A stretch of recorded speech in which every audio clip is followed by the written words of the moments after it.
Hello, চলে এসেছি আজকের মেনু নিয়ে। লাঞ্চ মেনু এখন হচ্ছে তোমার লাঞ্চ করবো আমরা। তো চলে এসেছি কী কী রান্না করছি তো দেখো।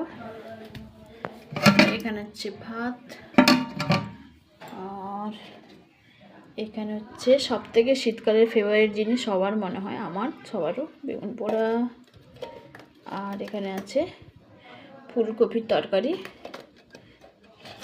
এটা নামিয়ে নিই। আচ্ছা, এখানে মাছের ঝোল, কালকে এটা মাছ ছিল, ওটা বাবা খাবে। আর এখানে আছে একটা ডিমের অমলেট, মানে আমার বরের জন্য, আর আমরা যখন খাবো তখন ভেজে নেব। এটা ডাল অল্প। আর এখানে হচ্ছে পানিমিশালি তরকারি, ঠিক আছে। আর এটা হচ্ছে পোস্ত বাটা। আর এটা একটা স্যালাড। তো টাটা।